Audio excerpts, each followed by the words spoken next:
Hello students, आप लोग को real science by Ajit sir के चैनल में स्वागत है। जैसा कि आप लोग को बता दें कि हम लोग पढ़ रहे थे क्लास 12 का फिजिक्स, जिसमें क्या पढ़ रहे थे फिजिक्स का पहला चैप्टर इलेक्ट्रोस्टैटिक्स। क्या पढ़ रहे थे? इलेक्ट्रोस्टैटिक्स। और इलेक्ट्रोस्टैटिक्स में बहुत सारा वीडियो मेरा निकल गया है।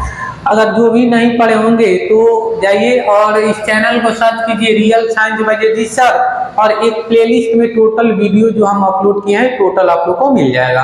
ठीक है, देखिए आज हम लोग पढ़ेंगे वैद्युत द्विध्रुव के कारण निरक्षीय स्थिति में वैद्युत क्षेत्र की तीव्रता ज्ञात करना है। कल हम लोग पढ़े थे पिछली वीडियो में कि अक्षीय स्थिति में वैद्युत क्षेत्र की तीव्रता ज्ञात करते। आज हम लोग सीखेंगे कि निरक्षीय स्थिति में वैद्युत क्षेत्र की तीव्रता कैसे ज्ञात करेंगे। देखिएगा, निरक्षीय और अक्षीय के बारे में टोटल हम कल बताए थे आप लोगों को। निरक्षीय का मतलब क्या होता है? लंबवत वैद्युत बल रेखाएं जाएंगी। सबसे पहले हम डायग्राम बनाते हैं। सबसे पहले एक वैद्युत द्विध्रुव लेते हैं ए और इसको मानते हैं बी। ठीक है, और इस पे -q आवेश और इस पे +q आवेश, ये आप लोग को हम बता दिया है। दोनों के बीच की दूरी कितना है? कहिएगा 12 है। दोनों के बीच का दूरी कितना है? कहिएगा क्या? 12 है। अब देखिएगा, इसके मध्य बिंदु ये क्या डालते हैं? O डालते हैं। इसके मध्य दिशा में एक बिंदु O डालते हैं, और मध्य बिंदु से R दूरी पर, क्या कहिएगा? R दूरी पर एक बिंदु P लेते हैं। एक बिंदु क्या लेते हैं? P लेते हैं। क्या लेते हैं? कहिएगा एक बिंदु P लेते हैं, और इसी P बिंदु पर हम लोग को वैद्युत क्षेत्र की तीव्रता ज्ञात कर देना है। समझ रहे हैं ना? क्या हम बोले कि एक सबसे पहले वैद्युत द्विध्रुव लेते हैं और जिस पे -q आवेश और +q आवेश है, और इन दोनों के बीच का दूरी क्या है? कहिएगा 12 है। इसके मध्य बिंदु O से R दूरी पर एक बिंदु P लेते हैं, और यहीं पे क्या करना है? वैद्युत क्षेत्र की तीव्रता हम लोग को ज्ञात करना है। सबसे पहले देखिएगा, -q आवेश के कारण यहाँ पर वैद्युत क्षेत्र की तीव्रता ज्ञात करेंगे, +q आवेश के कारण यहाँ पर वैद्युत क्षेत्र की तीव्रता ज्ञात करेंगे। तो यहाँ से यहाँ तक का दूरी मालूम होना चाहिए, यहाँ से यहाँ तक का दूरी मालूम होना चाहिए। तो देखिएगा, दूरी हम लोग कैसे मेजर करेंगे? तो यहाँ से यहाँ तक हम लोग क्या करेंगे? एक रेखा को मिलाएंगे, और फिर यहाँ से यहाँ तक भी क्या करेंगे? रेखा को मिलाएंगे कि नहीं? आप लोग देखिएगा कि टोटल दूरी क्या है? ये टोटल दूरी क्या है? 12 है। तो इसको L भाग में विभाजित कर देंगे और इसको L भागों में विभाजित कर देंगे। दोनों को जोड़िएगा तो L और +L क्या हो जाएगा? 12 हो जाएगा। आप लोग देख रहे हैं कि ये दूरी क्या है? इसकी दूरी क्या है? R है, और इसकी दूरी क्या है? इसकी दूरी L है, और इसकी दूरी क्या है? R है। आप लोग देखते होंगे कि कौन सा त्रिभुज बनेगा? तो कहिएगा समकोण त्रिभुज। कौन सा त्रिभुज? समकोण त्रिभुज। यहाँ पर 90 डिग्री का कोण बनेगा। ये L है और E क्या है? कहिएगा L है, और E क्या है? R है। तो आप लोग जानते हैं क्या है? आधार है। क्या है? कहिएगा आधार है। E क्या है? कहिएगा लंब है। तो आप लोग जानते होंगे इसका दूरी हम लोग कैसे निकालेंगे? E क्या है? कहिएगा कर्ण है।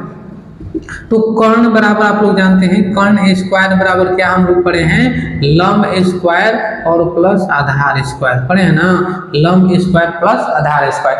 तो हम लोग इसके दूरी को हम लोग निकालेंगे इस फार्मूला से, कर्ण स्क्वायर बराबर लंब स्क्वायर प्लस आधार स्क्वायर। देखिएगा आप लोग कैसे हम लोग निकालेंगे। एक कर्ण है, यानी कहने का मतलब AP बराबर क्या निकालेंगे? यहाँ से AP बराबर यहीं पे हम निकाल लेते हैं, AP स्क्वायर बराबर हम लोग क्या निकालेंगे? कहिएगा कि इसका स्क्वायर जो इसका स्क्वायर, यानी AU का क्या हो जाएगा? स्क्वायर, और प्लस इसका क्या हो जाएगा? इसका स्क्वायर, यानी लंब का स्क्वायर, OP का स्क्वायर। तो AP स्क्वायर बराबर इस रूट अंडर हम डाल दिए हैं, तो इसको क्या करेंगे? हटा देंगे, है कि नहीं? तो रूट अंडर 4 गया तो स्क्वायर हम लोग हटा देंगे। तो AP बराबर अंडर, इसका दूरी कितना है? कहिएगा L, तो L का स्क्वायर, और प्लस इसका दूरी कितना है? OP कितना है? R, तो R का स्क्वायर। यानी AP बराबर हम लोगों को क्या मिला? इसका दूरी क्या मिला? Under root R square plus L square, है ना? मिला। जब ई दूरी वही है, ई दूरी जितना मिले तो यही भी दूरी उतना ही होगा, तो ये भी दूरी कितना हम लोग को मिलेगा? बोलिएगा कितना मिलेगा, होगा under root R square plus L square, है ना मिलेगा। जब एक दूरी उतना ही है, एक दूरी देखिएगा आर स्क्वायर और एल स्क्वायर है, तो ये भी दूरी वही ना होगा, क्यों, क्योंकि वैल्यू सेम है, आर और एल इसमें भी है और आर एल वाली इसमें भी है, इसलिए दोनों का जो निकलेगा दूरी सेम ही निकलेगा। तो हम लोग दूरी निकाल लिए। अब देखिएगा डायग्राम में हम लोग थ्योरम को किस तरह लिखेंगे, यहाँ पर हम लिखेंगे नहीं लेकिन हम बोल देते हैं, आप लोग लिख लीजिएगा। सबसे पहले क्या करेंगे, ये भी एक वैद्युत द्विध्रुव लेते हैं, ये भी एक वैद्युत द्विध्रुव लेते हैं जिस पर आवेश माइनस क्यू आवेश और प्लस क्यू आवेश है, और वे एक दूसरे से आर दूरी पर, ये आर नहीं 12 दूरी पर स्थित है, वे दोनों एक दूसरे से 12 दूरी पर स्थित है। अब देखिएगा क्या लिखेंगे, वैद्युत द्विध्रुव के मध्य बिंदु O से, वैद्युत द्विध्रुव के मध्य बिंदु O से R दूरी पर एक बिंदु P लिए हैं और यहीं पे वैद्युत क्षेत्र की तीव्रता हम लोग को ज्ञात करना है। क्या करना है, वैद्युत क्षेत्र की तीव्रता ज्ञात करना है। यहाँ से देखिएगा, यहाँ वैद्युत क्षेत्र की तीव्रता ज्ञात करना है, T दूरी मालूम होना चाहिए, यहाँ से यहाँ तक का दूरी मालूम हम लोग को होना चाहिए। तो हम यहाँ से प्लस क्यू आवेश यहाँ पर वैद्युत क्षेत्र की तीव्रता ज्ञात करना है, तो क्या करेंगे, दूरी मालूम होना चाहिए, तो दूरी हम लोग निकाल लिए।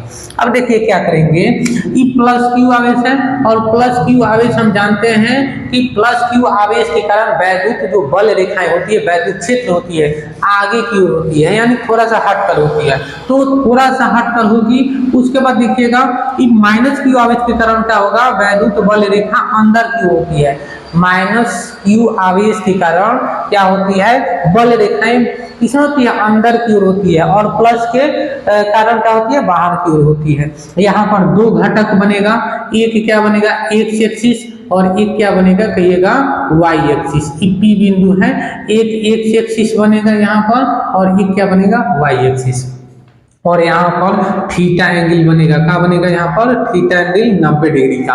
अब देखिएगा इसको हम लोग क्या करते हैं, इसके कारण जो गया है तो वैद्युत क्षेत्र की तीव्रता E1 मानते हैं, तो यहाँ पर लिखेंगे E1 cos थीटा, क्या होगा E1 cos थीटा। आप लोग को जब पढ़ा रहे होंगे 11th क्लास में बताए हैं कि वाई एक्सिस और ई क्या होता है, ई एक्स एक्सिस होता है और ई क्या होता है वाई एक्सिस होता है ना। तो एक्स एक्सिस में जो घटक हम लोग को प्राप्त होता है वो क्या होता है, एक्स cos थीटा के फॉर्म होता है, यानी cos थीटा के फॉर्म होता है। वाई जो घटक प्राप्त होता है तो वाई साइन थीटा के फॉर्म में हम लोग को प्राप्त होता है, वाई साइन थीटा में जाएगा और एक्स क्या होता है cos थीटा में। आप लोग को हमेशा याद रखना है, ठीक। तो यहाँ पर क्या किए हैं कि एक्स एक्सिस है, तो एक्स एक्सिस को वैद्युत क्षेत्र की तीव्रता E1 माने हैं, और एक्स एक्सिस में जो थीटा लेंगे cos थीटा के फॉर्म में लेंगे। वाई एक्सिस को हम लोग देखिएगा E2 यहाँ पर माने हैं, और यहाँ पर वाई एक्सिस के रूप में थीटा का मान साइन थीटा के फॉर्म में आता है, तो E1 cos थीटा और E2 साइन थीटा। बोलिए कोई दिक्कत। अब देखिएगा हम लोग क्या करेंगे, इसके कारण प्लस क्यू आवेश के कारण वैद्युत क्षेत्र की तीव्रता P बिंदु पर हम लोग ज्ञात करेंगे, तो लिखेंगे प्लस क्यू आवेश के कारण P बिंदु पर वैद्युत क्षेत्र की तीव्रता क्या होता है, E1 बराबर 1/4 पाई ई नॉट होता है इंटू क्यू बटा आर स्क्वायर होता है। क्या होता है, क्यू बटा आर स्क्वायर। तो इसके चलते हम लोग वैद्युत क्षेत्र की तीव्रता निकालें, इसका दूरी क्या रहेगा, अंडर रूट आर स्क्वायर जोड़ एल स्क्वायर।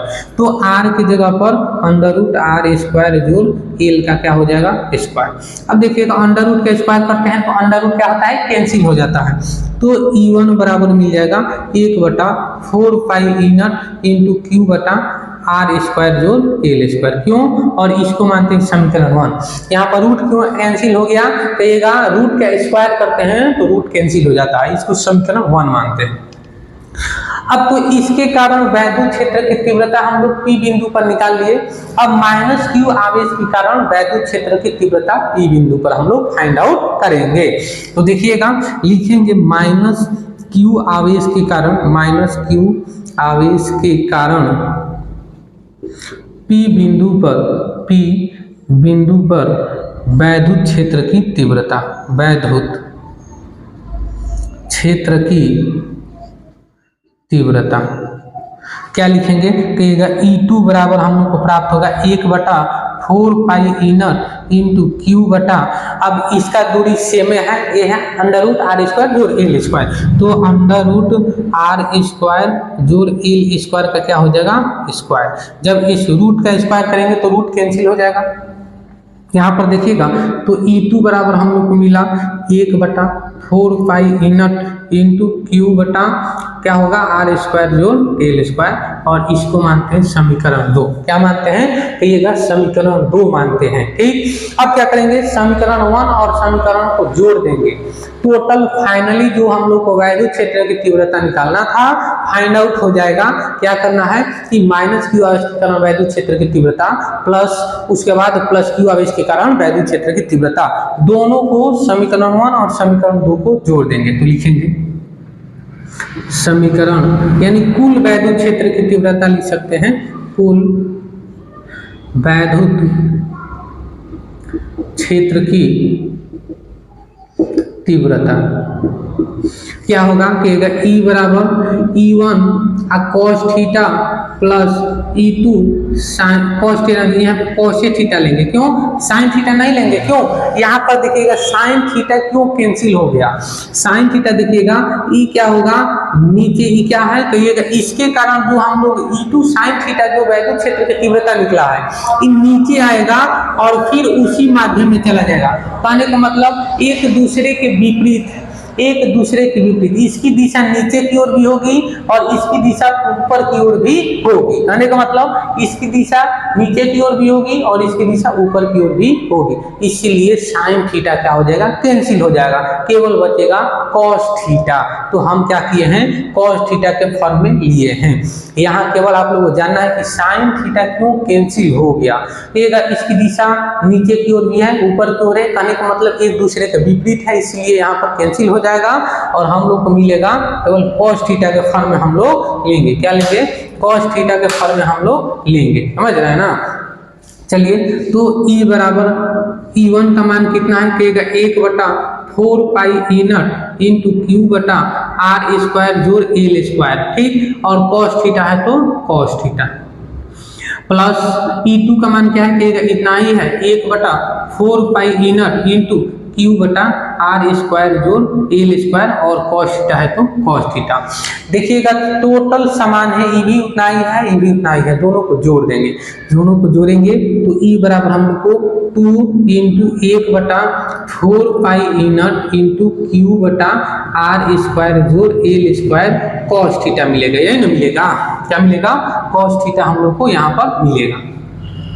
अब देखिए cos थीटा को यहाँ कैंसिल करना है, cos थीटा को कैंसिल करना है, तो इसलिए लिखेंगे क्योंकि cos थीटा बराबर हम लोग जानते हैं b/h होता है, क्या होता है, b/h होता है, cos थीटा बराबर b/h। इस त्रिभुज में देखिए चाहे इस त्रिभुज में, दोनों में से किसी भी त्रिभुज में हम लोग देखेंगे E क्या है, E 90 डिग्री का कोण बनेगा, E भी इधर 90 डिग्री का कोण बनेगा। अगर E वाला त्रिभुज लेते हैं तो क्या कहेंगे, कहिएगा कि E आधार हो जाएगा और E क्या हो जाएगा, लंब हो जाएगा, E आधार हो जाएगा, E लंब, और E क्या हो जाएगा, कर्ण हो जाएगा, हो जाएगा कि नहीं, E आधार और E कर्ण। तो आधार क्या हो जाएगा, क्योंकि cos थीटा बराबर b/h होता है तो आधार l हो जाएगा, कहिएगा v के क्या, v का मान क्या है, कहिएगा l है, और h का मान क्या है, कहिएगा √r² जोड़ l², यही ना है। अब देखिएगा cos थीटा का मान यहाँ पर हम लोग रख देंगे, तो E बराबर क्या मिलेगा, 2 into 1/4 pi E not into Q बटा r² जोड़ l², और cos थीटा के जगह पर E का इतना लिखेंगे l/√r² जोड़ l²। बोलिए कोई दिक्कत। अब क्या करिएगा, ये दोनों का एलसीएम लेंगे, या तो हम लोग गुणा कर देंगे, दोनों को क्या करेंगे, गुणा कर देंगे। दोनों को हम लोग कैसे गुणा करेंगे, देखिएगा एक स्टेप और चलते हैं, तो E बराबर हम लोग को मिल जाएगा 2 into 1/4 pi E not into Q बटा r² जोड़ l², उसके बाद इंटू l बटा ई वर्ग को हम लोग 1/2 लिखते हैं। अगर √2 का क्या होगा, हम लोग को लिखना होगा, बाहर निकालना होगा √2 को, तो 2 के पावर हम लोग 1/2 लिख सकते हैं। वर्गमूल का मतलब पावर में 1/2। अगर रूट अंदर 3 है, इसका हम लोग को निकालना होगा बाहर, तो कहेगा 3 के पावर 1/2, यानी वर्गमूल को हम लोग 1/2 लिखते हैं। वर्गमूल का मतलब होता है क्या, 1/2 क्या होता है, कहेगा 1/2। तो इतना की जगह पर r² जोड़ l² के ऊपर हम लोग पावर में क्या लिख देंगे, 1/2 लिख देंगे। ठीक है, डायग्राम को बोलिए मिटा दे, डायग्राम का तो अब काम नहीं है, डायग्राम को हम मिटाते हैं। देखिएगा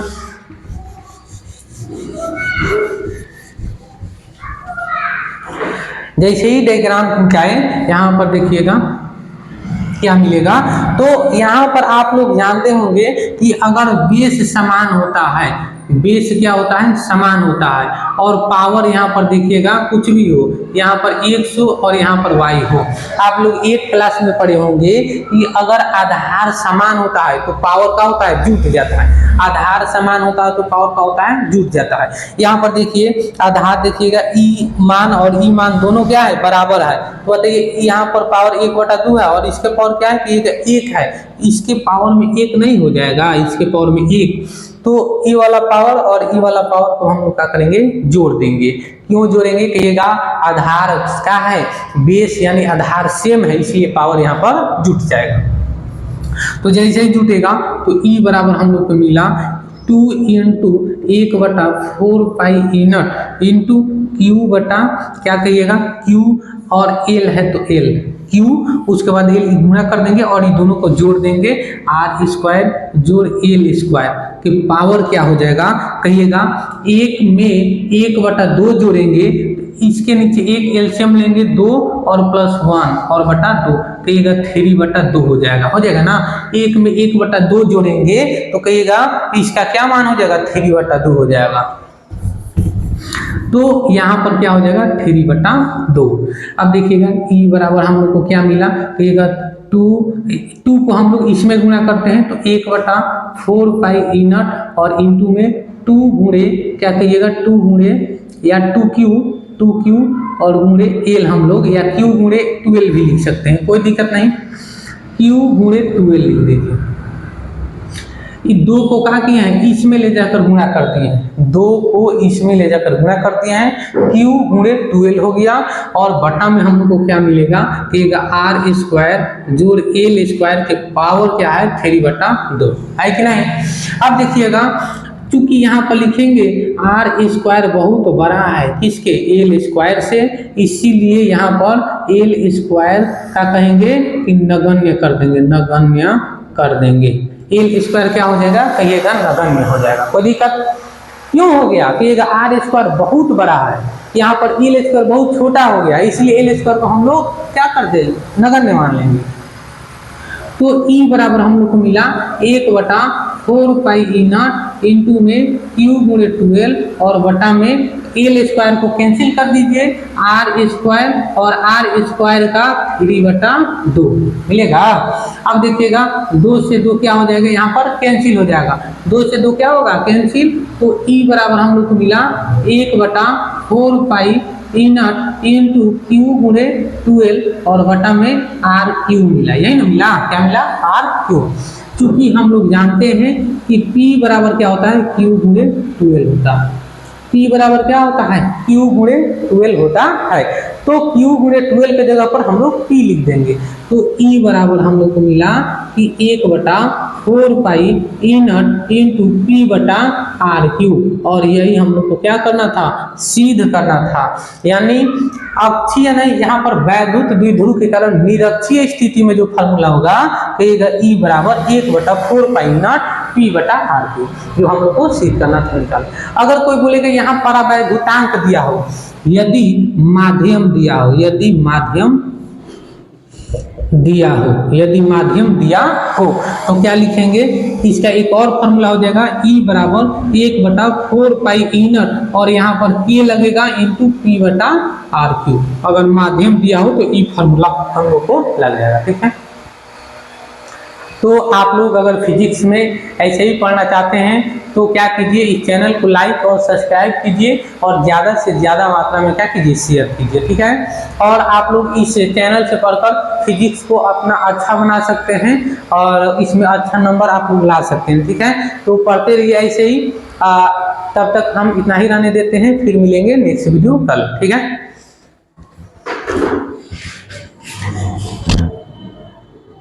19 मिनट ठीक तो का